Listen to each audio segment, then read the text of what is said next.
Hello students, I am भगवान साय गोरा and graduated from Rajasthan technical university. तो हम प्री फाउंडेशन का फर्स्ट लेक्चर पढ़ चुके हैं। जो नंबर सिस्टम का फर्स्ट पार्ट है वो हम पढ़ चुके हैं ऑलरेडी। उसमें हमने क्या क्या पढ़ा, हमने पढ़ा कि नंबर्स को किस किस टाइप में डिवाइड कर सकते हैं। उसके बाद हमने नंबर लाइन्स पर उनको अलग अलग टाइप के जो नंबर्स हैं उनको शो करना सीखा। उसमें हमने रेशनल इरेशनल टाइप के नंबर्स को भी शो करना सीखा था। तो आज हम बात करते हैं कि जैसे आपको क्वेश्चन किस तरीके के पूछे जाते हैं, पहले तो उसकी बात कर लेते हैं। जैसे आपसे पूछ लिया जाए कि होल नंबर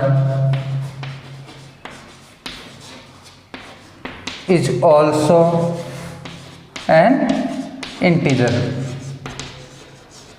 तो जो ये स्टेटमेंट है ये ट्रू है या फॉल्स है।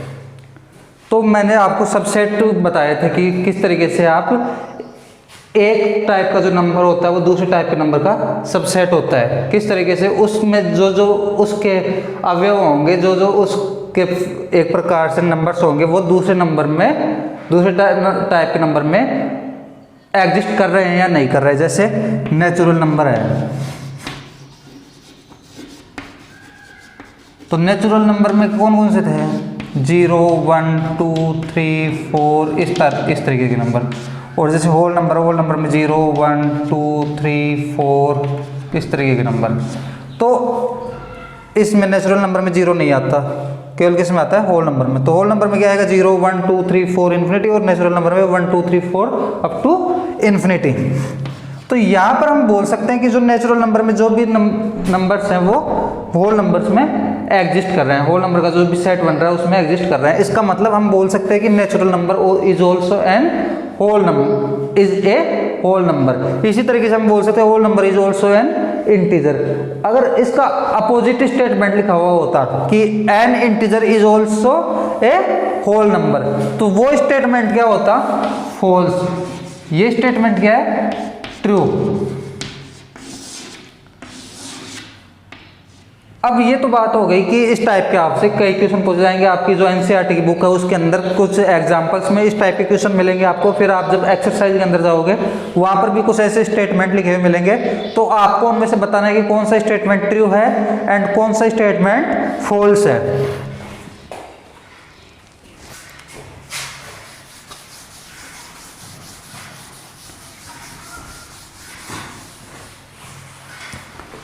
इसके बाद आपसे पूछा जा सकता है कि कोई भी दो नंबर दे दे, उनके बीच में आपको बताना पड़ेगा कि इनके बीच में वो नंबर्स दे देगा इतने, आप रेशनल नंबर इन नंबर्स के बीच में फाइंड करिए।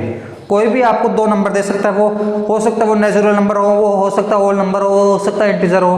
उनके बीच में आपसे पूछेगा कि इनके बीच में आप रेशनल नंबर फाइंड करिए।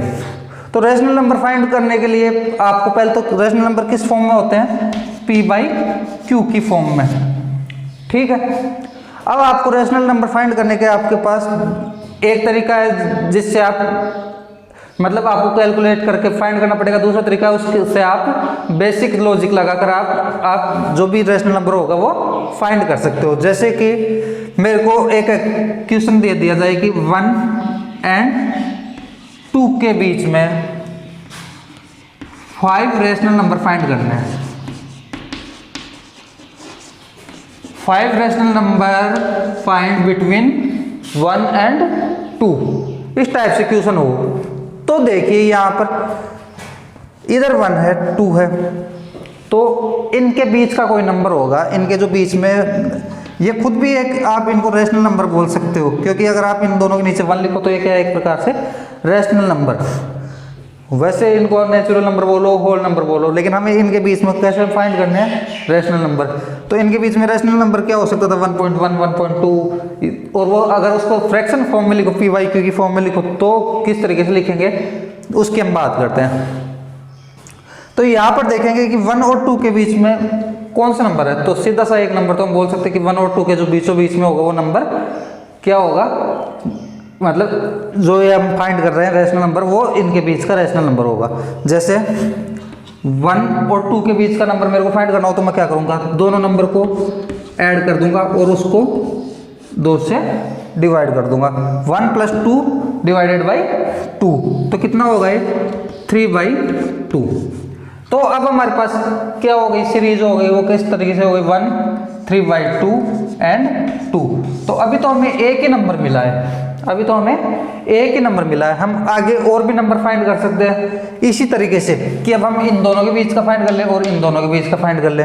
तो इन दोनों के बीच का फाइंड करेंगे तो क्या होगा 1 + 3/2 डिवाइडेड बाई 2, तो क्या हो जाएगा 2 1 टाइम 2 + 3 5/2 डिवाइडेड बाई 2, ये कितना हो जाएगा 5/4। तो अब क्या हो गया अपने पास नंबर यहाँ पर कितना आ जाएगा 5/4। इसी तरीके से यहाँ से फाइंड करें तो क्या होगा 3/2 + 2 डिवाइडेड बाई 2, कितना होगा, ये हो जाएगा 2 and 3 + 2 into 2 कितना होगा 4 डिवाइडेड बाई 2, ये कितना हो जाएगा 7/4। तो अब अपने पास जो सीरीज बन जाएगी वो कैसी बन जाएगी 1 5/4 3/2 7/4 एंड 2। लेकिन अभी भी देखो अपने पास कितने नंबर आए टोटल 3। पहले कितने हो गए थे अपने पास, एक ही था पहले, अब कितने हो गए 3। अब हम या तो इन दोनों के बीच का फाइंड कर ले, इन दोनों के बीच का, इन दोनों के बीच का, इन दोनों के बीच का, अभी 4 नंबर और फाइंड कर सकते हैं इसी तरीके से। तो हम करते हैं जैसे 5/4 + 3/2 डिवाइडेड बाई 2, इन दोनों के बीच का फाइंड करते हैं। तो क्या होगा, यहां से देखोगे ये कितना हो जाएगा 5 + 3 into 2 times 6 divided by 4 divided by 2, कितना हो गया 11 डिवाइडेड बाई 8। तो अभी इनके बीच में क्या आ गया 11/8। इसी तरीके से इन दोनों के बीच का देख लो 3/2 + 7/4 डिवाइडेड बाई 2, कितना होगा 3 into 2 times 6 + 7 डिवाइडेड बाई 2, कितना हुआ है 13/8। तो यहां से इन दोनों के बीच में क्या आ गया 13/8। इन दोनों के बीच का भी आप फाइंड कर सकते हो, इन दोनों के बीच का आप फाइंड कर सकते हो, काफी सारे नंबर हो जाएंगे ऐसे, क्योंकि 1 से लेकर 2 तक यानी 1 से 2 तक infinite number of rational number होंगे। जैसे यहां पर क्या क्या हो गया 1, इसको इस तरीके से लिख लेते हैं, यहां पर जो मिला अपने को नंबर 1 5/4 11/8 3/2 7/4 13/, इसको इस तरीके से लिखो 13/8 7/4 एंड 2। ये तो हमने केवल कितने नंबर फाइंड किए अभी 5। इन दोनों के बीच का और इन दोनों के बीच का भी फाइंड कर सकते हैं, फिर इनके बीच इन सभी के बीच के नंबर फाइंड कर सकते हैं, फिर जो नंबर आएंगे उनके बीच के नंबर फाइंड कर सकते हैं। ऐसे बहुत सारे नंबर हम फाइंड कर सकते हैं, लेकिन ये मेथड थोड़ा सा टफ होता है। अब हम इजी वाला मेथड पढ़ेंगे।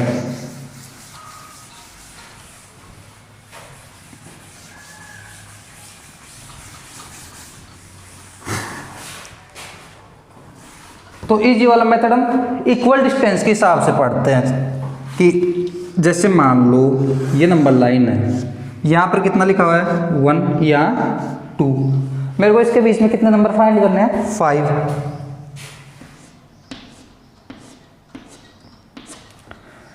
1 2 3 4 एंड 5 कितने पार्ट्स में डिवाइड हो रहे हैं 1 2 3 4 5 एंड 6। तो ऐसा करने के लिए हमने पहले पढ़ चुके कि इतने पार्ट्स में डिवाइड करने के लिए हम क्या करते हैं इसको, जैसे 6 ये 5 नंबर्स होंगे वो 6 पार्ट्स में डिवाइड कर रहे हैं। इसका मतलब क्या हो रहा है, हमें डिनोमिनेटर में क्या रखना है 6, डिनोमिनेटर में क्या रखना है 6। अब ऊपर ऐसा क्या रखूं कि वो 1 हो जाए, क्योंकि इसको भी हम एक रेशनल नंबर में कन्वर्ट कर सकते हैं। तो अगर 6/6 करता हूं तो ये नंबर हो जाएगा 1, और इसको करता हूं तो ये कितना रखूं यहाँ पर कि 2 हो जाए, तो यहाँ पर रखूंगा 12, तो 12/6। अब देखो 2 नंबर मिल गए अपने को 6/6 एंड 12/6, ये है एग्जैक्टली यही 1 एंड 2। तो अब देखो आप केवल जो न्यूमरेटर है उसको 1 से इंक्रीज करते जाओ, 7/6 8/6 9/6 10/6 11/6।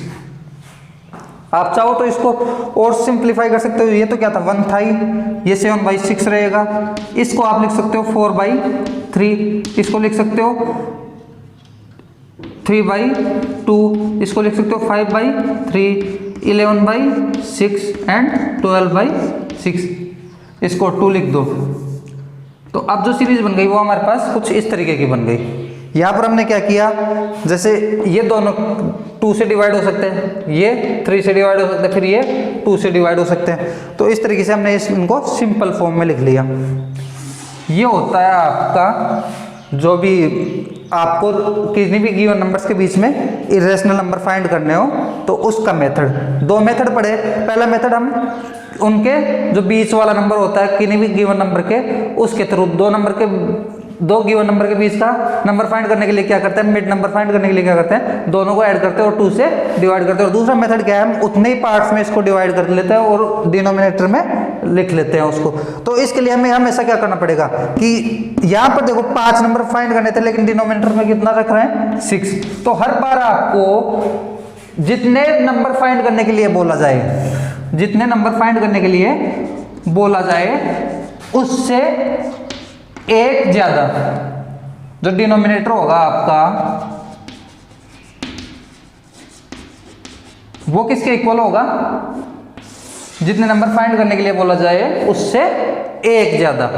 तो इस तरीके से आप रैशनल नंबर फाइंड कर सकते हैं किन्हीं भी 2 गिवन नंबर्स के बीच में। नोट कर लो इसको।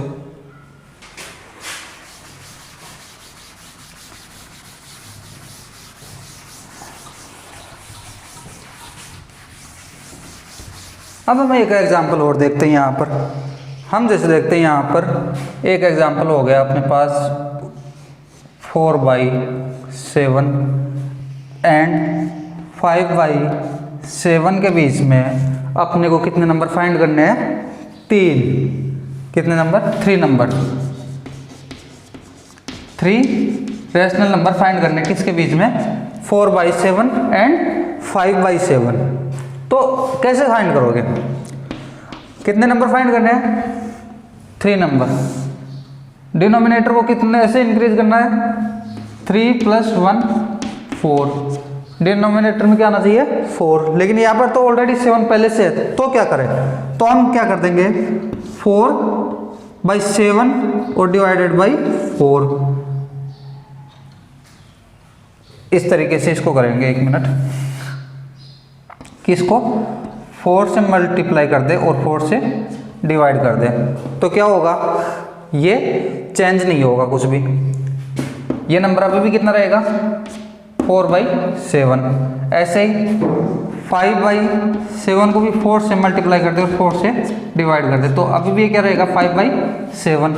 लेकिन अगर इसको डिवाइड ना करने की बजाय डायरेक्ट जैसा लिखा हुआ वैसे के वैसे लिखे तो 4 × 4 16 एंड 7 × 4 28। यहाँ पर कितना है 5 × 4 20 और 7 × 4 28। तो अब यहाँ से देखो 17/28, 18/28 एंड 19/28 मिल गए 3 नंबर।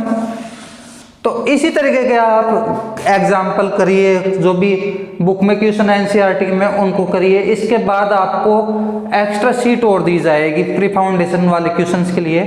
प्री फाउंडेशन की जो शीट दी जाएगी उससे पहले आपको प्री फाउंडेशन टाइप के, जैसे ओलंपियाड में आए हुए प्रीवियस ईयर में या एनटीएससी में आए हुए या फिर जो एक्सरसाइज बुकलेट होती है उनमें जो क्वेश्चन गिवन होते हैं वो सभी आपसे यहाँ पर पहले प्रैक्टिस करवाए जाएंगे। उसके बाद आपको होम असाइनमेंट के लिए दिए जाएंगे। अभी भी आपको कुछ क्वेश्चन दिए जाएंगे यहाँ पर जो मैं लिखवा दूंगा, उन क्वेश्चन को आप होम असाइनमेंट में करिए, उनको आप कमेंट बॉक्स में उनका रिप्लाई करिए, या फिर जो आपको एनसीईआरटी की बुक में दिया हुआ है उसको होम असाइनमेंट की तरह करके आप सबमिट करवाइए। तो ये हो गया अपना रैशनल नंबर फाइंड करने का। अब बात करते हैं हम कुछ जो नंबर्स होंगे उनके एक्सपेंशन देखते हैं, उनको किस तरीके से हम डिवाइड करते हैं वो देखते हैं। तो हमारे पास 10/3 है, एक है 7/8 लिख दिया और एक 1/7 लिख रहा हूँ। तो इस टाइप के हम एक्सपेंशन देखते हैं कि इनका एक्सपेंशन किस किस तरीके से हो सकता है। तो तीनों एक्सपेंशन हम करके देखते हैं, इनको डिवाइड करके देखते हैं कि रिजल्ट क्या मिलता है अपने को, किस टाइप का मिलता है। जब इसको 3 से डिवाइड कर रहा हूँ, 3 1 टाइम, 3 3 2 टाइम, 6 3 3 टाइम 9, रिमेनिंग 1।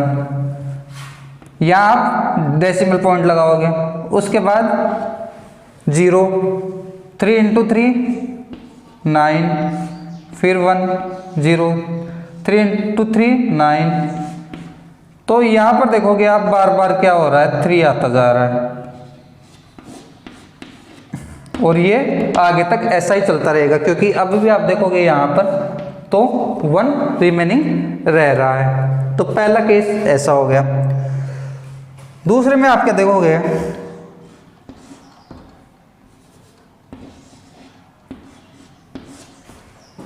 यहां पर देखो, जैसे आप यहां पर इससे डिवाइड करोगे तो यहां पर आपको डेसिमल पॉइंट लगाना पड़ेगा। उसके बाद आप देखोगे 8 इंटू 8 कितना हो गया, 64, रिमेनिंग 6। 8 into 7 56, 4, 8 into 5 40। तो यहां पर देखो जो रिमाइंडर है वो कितना हो गया, 0, और ये एक्सपेंशन होना भी आगे रुक गया। इसके बाद देखोगे 7 1, तो यहां पर देखो वही डेसिमल यूज करोगे आप, 7 1 टाइम 7, 7 इंटू 4 28, 7 इंटू 2 14। फिर देखोगे कि 7 इंटू 8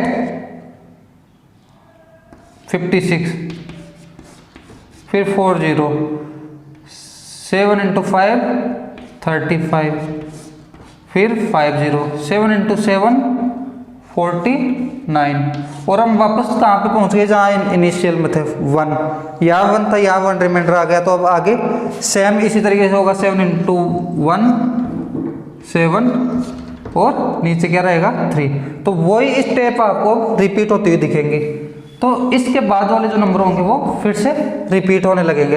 तो 3 डिफरेंट टाइप के जो रेस्ट नंबर थे उनके लिए हमें 3 डिफरेंट टाइप्स के एक्सपेंशन नजर आ रहे हैं। पहला जो एक्सपेंशन है उसमें आपको एक ही नंबर बार बार रिपीट होता हुआ दिख रहा है, एक ही नंबर बार बार रिपीट होता हुआ दिख रहा है। दूसरा जो एक्सपेंशन है उसमें क्या हो रहा है कि जो टर्मिनेट हो रहा है, जो भी आपका एक्सपेंशन है वो क्या हो रहा है, टर्मिनेट, क्योंकि रिमाइंडर वहां पर 0 आ रहा है। और तीसरे जो टाइप का एक्सपेंशन उसमें क्या हो रहा है, वो रिपीट तो हो रहा है लेकिन तुरंत, मतलब हर एक नंबर के बाद में रिपीट नहीं हो रहा है, एक पीरियड के बाद में रिपीट हो रहा है। जैसे यहाँ पर 1 2 3 4 5 6, तो 6 डिजिट के बाद में जाके ये क्या हो रहा है, रिपीट हो रहा है। आपको यहाँ पर एक चीज और जानने को मिलेगी कि जब आप अलग अलग नंबर से एक्सपेंशन करना शुरू करेंगे तो हो सकता है वो एक नंबर बाद ही रिपीट हो जाए, हो सकता है वो 2 नंबर बाद जाकर रिपीट हो सकता है वो 3 डिजिट बाद जाकर रिपीट हो सकता है वो 4 डिजिट बाद जाकर रिपीट हो, लेकिन वो रिपीट होगा। अब कब तक होगा, जब तक उस नंबर के इक्वल या उससे एक नंबर कम पीछे ले लो। जैसे यहाँ पर कितना था 7, तो 7 से कम बार ही रिपीट होगा, या 7 या 7 से कम टाइम ही वो क्या होगा, रिपीट होगा। 7 से ज्यादा टाइम वो रिपीट नहीं हो सकता। जैसे यहाँ पर कितना हुआ 6 टाइम। जैसे आप 17 से मल्टीप्लाई करके देखना, या फिर 13 से मल्टीप्लाई करके देखना, 8 से मल्टीप्लाई करके देखना, 9 से मल्टीप्लाई करके देखना, जहां भी रिपीट होगा। एक चीज और आपको नजर आएगी कि जब उसके प्राइम फैक्टर को आप 2 और 5 की फॉर्म में लिखते हो, जैसे आपने पढ़ा होगा रेशनल नंबर जब पढ़ रहे होगे छोटी क्लासेज में, तो वहां पे आपने देखा होगा कि 2 और 5 की फॉर्म में अगर कोई नंबर के फैक्टर होते हैं, जैसे मान लो ऐसे हो गया 2 इंटू 2 इंटू 5 इंटू 5 इंटू 5, उसके जो फैक्टर्स होंगे वो इसी फॉर्म में हो, 2 और 5 की फॉर्म में हो। अगर यहाँ पर गलती से भी कहीं 3 आ गया या 4 आ गया तो वो टर्मिनेट नहीं होंगे, अदरवाइज वो टर्मिनेट हो जाएंगे नंबर। अदर जब ये टर्मिनेट नहीं होंगे तब वो क्या होंगे, रिपीटेड होंगे। तो ऐसे आप अलग अलग नंबर से आप डिवाइड करके देख सकते हो इनको कि ये रिपीट हो रहे हैं नहीं हो रहे, और रिपीट हो रहे हैं तो कितने बार रिपीट हो रहे हैं, तो वो उतने ही बार रिपीट होंगे जितना उसका डिनोमिनेटर होगा, या उससे कम बार रिपीट होंगे, उससे ज्यादा बार रिपीट नहीं होंगे।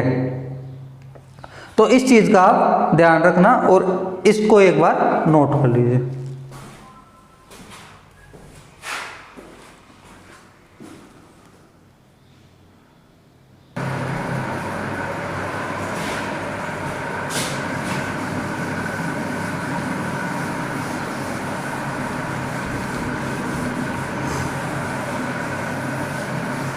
तो यहाँ से हमने क्या देखा कि जो भी आपका नंबर होगा वो या तो रिपीट होगा या फिर वो टर्मिनेट होगा। ऐसा नहीं है कि वो न तो टर्मिनेट हो और न रिपीट हो। टर्मिनेट हो गया तब भी वो क्या होगा, रैशनल नंबर, और रिपीट हो रहा तब भी वो क्या होगा, रैशनल नंबर।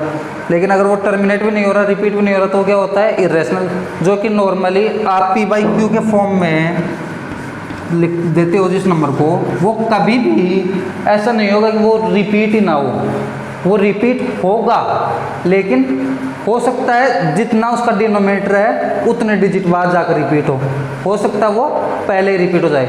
मैक्सिमम केसेस में क्या होगा कि आपका जो नंबर रिपीट होगा वो डिनोमिनेटर से जो कम डिजिट होंगे उतने बार में वो रिपीट होना शुरू कर देगा। जैसे 145 है तो हो सकता है वो 144 टाइम रिपीट हो जाए, हो सकता है वो 143 टाइम रिपीट हो जाए, लेकिन होगा उससे कम बार, उससे ज़्यादा बार रिपीट, उससे ज़्यादा बार वाले, मतलब ऐसा नहीं होगा कि उससे ज़्यादा डिजिट हो फिर जाकर रिपीट हो। 145 है तो 146 टाइम होने के बाद रिपीट नहीं होगा, वो उससे कम टाइम बाद ही रिपीट होगा। ये चीज़ हमने समझ ली। अब बात करते हैं कि क्या हम जो ऑलरेडी इस फॉर्म में है, डेसिमल फॉर्म में, हमने डेसिमल एक्सपेंशन पढ़े, अब हम देखते हैं कि डेसिमल फॉर्म में जो है उनको क्या हम रैशनल फॉर्म में लिख सकते हैं या नहीं लिख सकते। तो जो टर्मिनेट हो जाए उनका तो बहुत सीधा मेथड है कि हम उसको रैशनल में लिखने के लिए क्या करते हैं। पहले देखो 1.2 लिखा हुआ है, अगर मैं यहाँ पर क्या करता हूँ, इसको नंबर को डेसिमल हटा देता हूँ, तो मैं यहाँ और नीचे किससे कर देता हूँ, 10 से डिवाइड कर देता हूँ। तो अब आपको देखोगे 10 से जब डिवाइड करोगे तो आपको वापस से यही नंबर मिलेगा। तो आप डेसिमल के बाद जितने डिजिट होंगे, टर्मिनेट के केस में जितने डिजिट होंगे आप उसको 1 के बाद में उतने जीरो लगाकर डिवाइड कर दीजिए। जैसे आपके पास 2.7645 है तो इसको इस तरीके से करोगे कि इसको पूरे नंबर को ऐसे कैसे लिख लोगे। अब देखोगे कि आपको जीरो कितने यूज़ करने हैं, डेसिमल के बाद में कितने डिजिट हैं, 1 2 3 एंड 4। ये हो गया आपका मेथड किसका, टर्मिनेट वाले केस का। अब non terminate but repeated case का क्या होगा, अगर कोई टर्मिनेट नहीं हो रहा बट रिपीट हो रहा है उस केस में क्या होगा। जैसे नंबर लिखा हुआ है 0.33333, तो इस केस में क्या होगा, आपको इसका मेथड क्या है, पहले तो वो देखो, पहले तो ये देखो कि इसमें नंबर रिपीट कैसे हो रहे हैं। तो जो नंबर रिपीट हो रहा है उसके ऊपर हम बार का एक साइन लगा देते हैं। तो यहाँ पर रिपीट कौन सा हो रहा है, 3। डेसिमल के बाद में जो भी नंबर रिपीट हो रहा हो उसके ऊपर हम बार लगा देते हैं। हम इसको इस तरीके से जो नंबर लिखा हुआ है इसको हम इस तरीके से भी लिख सकते हैं। अगर ये ऐसा लिखा हुआ होता तो यहाँ पर क्या हो रहा है, 4646 बार बार रिपीट हो रहा है, तो हम इसको कैसे लिखते हैं, 0.246 पर बार। अब इसको हम बात किस में कर रहे हैं, हम इसको रैशनल फॉर्म में लिखने की। तो रैशनल फॉर्म में कैसे लिखेंगे हम इसको, इसके लिए हम क्या करेंगे, सबसे पहले हम जो गिवन नंबर है उसको हम x के इक्वल मान लेते हैं। किसके इक्वल मान लेते हैं, x के इक्वल। तो x के इक्वल कितना हो गया, 0.33333 सो ऑन, ठीक है, इनफाइनाइट टाइम्स ऑफ नंबर। अब बात करें हम इसको, हम जितने नंबर रिपीट हो रहे हैं, जितने नंबर रिपीट हो रहे हैं उससे हम क्या कर लेते हैं, मल्टीप्लाई कर लेते हैं। जैसे यहाँ पर रिपीट कितना नंबर हो रहा है, 1 नंबर, तो हम यहाँ पर जो मल्टीप्लाई करेंगे वो कितने से करेंगे, 10 से। अगर यहाँ पर 2 डिजिट रिपीट हो रहे हो तो हम किससे करते हैं, 100 से। 3 डिजिट रिपीट हो रहे हो तो 1000 से। इस तरीके से हम मल्टीप्लाई करते हैं। यहाँ पर कितने से रिपीट हो रहा है, 1 डिजिट रिपीट हो रहा है तो हम कितने से मल्टीप्लाई करेंगे, 10 से।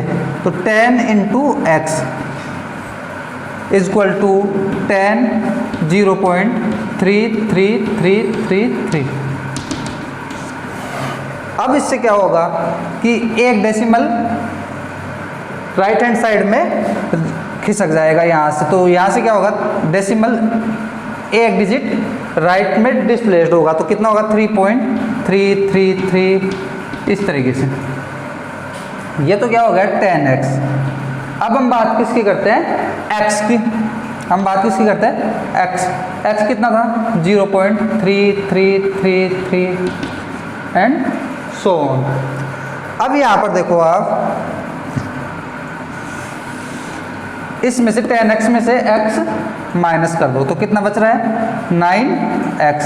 इधर कितना बच रहा है, देखो इसको जब आप माइनस करते हुए लाओगे आखिरी डिजिट से राइट हैंड साइड से, तो यहाँ पे कहीं 3 होगा तो उसके नीचे भी 3 होगा, 3 3 3 3, तो सब जगह क्या होता जाएगा एक प्रकार से 0।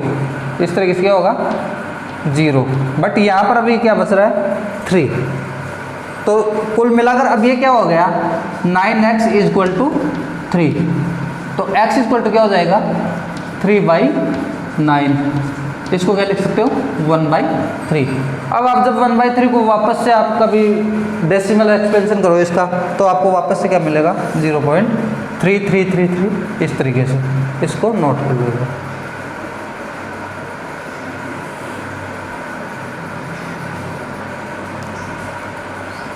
अब हम एक और एग्जांपल देखते हैं 0.2353535 एंड सो ऑन। तो यहाँ पर देखो कि क्या हो रहा है 0.2 के बाद में 35 बार बार रिपीट हो रहा था, और इसके ऊपर हम बार लगा लेते हैं। तो देखो कितने नंबर आ रहे हैं बार के नीचे 2। तो हम किससे मल्टीप्लाई करेंगे 100 से। तो यहाँ पर क्या करूँगा मैं 100x करते क्या होगा, जो डेसिमल पॉइंट है वो 2 डिजिट राइट में खिसक जाएगा। तो इसकी वजह से क्या होगा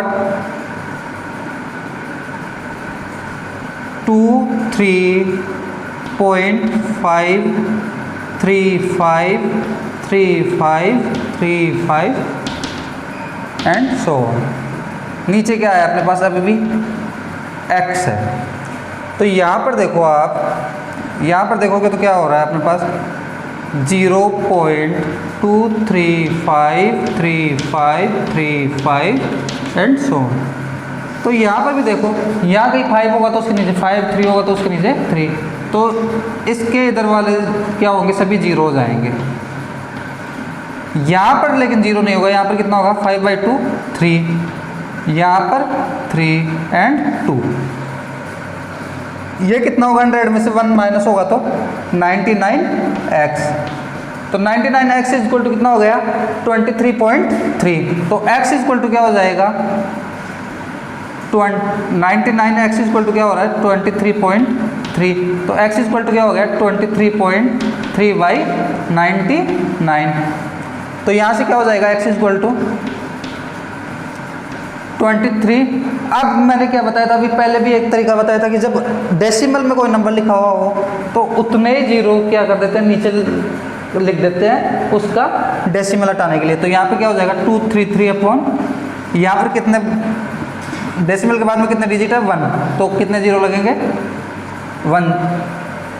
तो ये हो गया अपना, किसी भी नंबर को आप रेशनल नंबर में चेंज कर सकते हो इस तरीके से। जो बुक में एग्जाम्पल है उनको करिए, जो क्वेश्चन है उनको करिए। अब एक और कुछ टाइप का क्वेश्चन पूछा जा सकता है आपसे।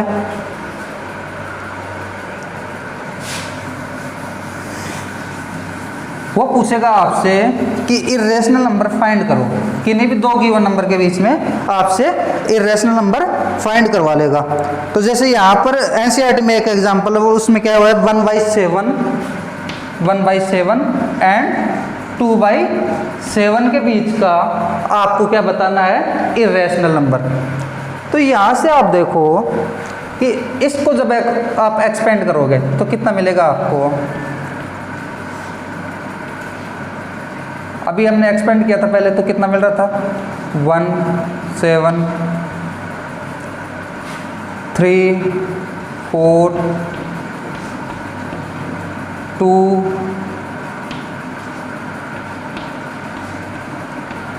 7 into 8 56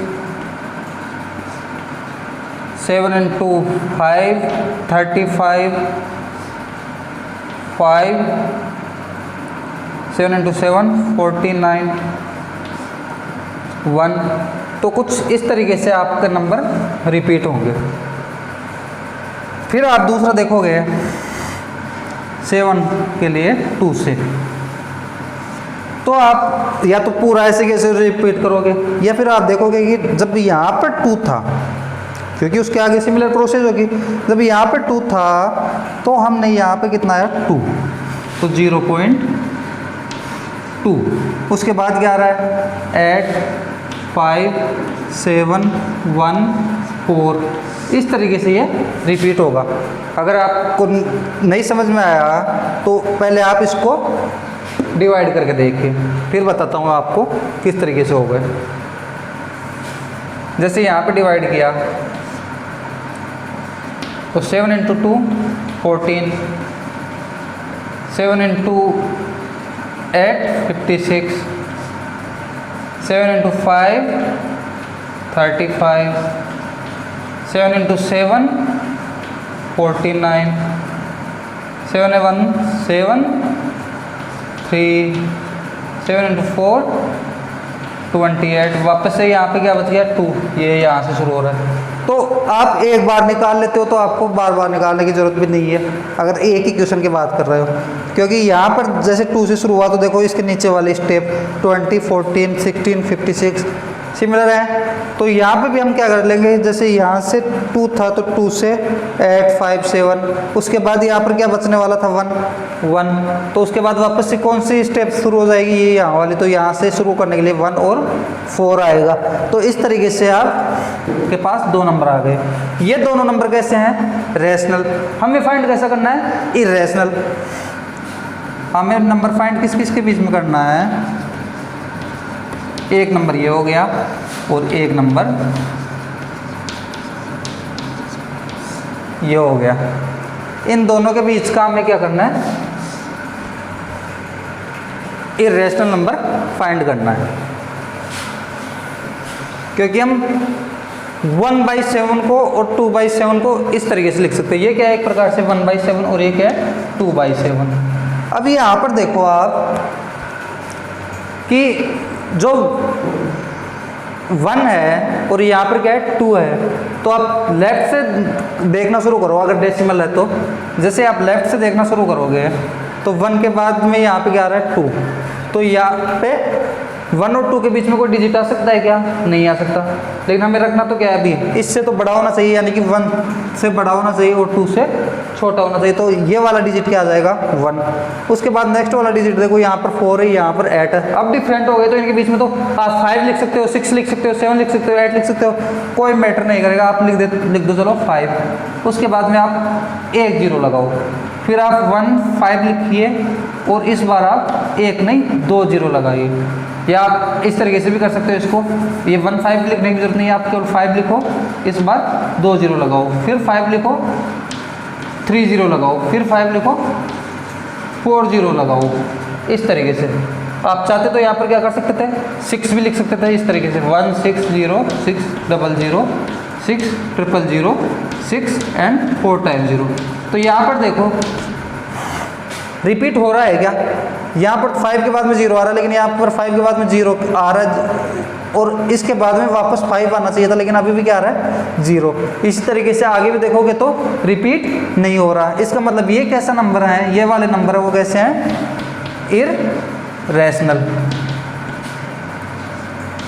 तो ये हुआ हमारा आज का जो टॉपिक है पार्ट 2 में। हमने क्या क्या देख लिया, हमने देखा कि किस तरीके से हम रेशनल नंबर के बीच का नंबर फाइंड करते हैं। अब हमने यहाँ पे क्या देखा है, रेशनल नंबर के बीच इररेशनल नंबर कैसे फाइंड करते हैं, किस तरीके से डेसिमल एक्सपेंशन को आप रेशनल में कन्वर्ट करते हैं और किस तरीके से रेशनल को आप डेसिमल एक्सपेंशन में कन्वर्ट करते हैं। अब आपके पास यहाँ तक करने के बाद आप NCERT की बुक के चैप्टर नंबर 1 का एक्सरसाइज 1.1 से 1.3 तक के सभी क्वेश्चन कर सकते हैं। अगर आपसे नहीं होते हैं आप कमेंट बॉक्स में बताइए, आपको हमें कांटेक्ट करके बताइए, मैसेज के थ्रू बताइए, जैसे भी आप बता सकते हो वैसे बताइए। लेकिन आपका होम असाइनमेंट यही है, आपको इसको सबमिट करवाना है। आप जैसे भी करवाते आए हो अभी तक व्हाट्सएप के थ्रू, वैसे आप सबमिट करवाइए एक्सरसाइज 1.1 से 1.3 तक। और उसमें आपको एग्जाम्पल भी जो रिमेनिंग रह गए उन एग्जाम्पल्स को भी इंक्लूड करना है। ओके।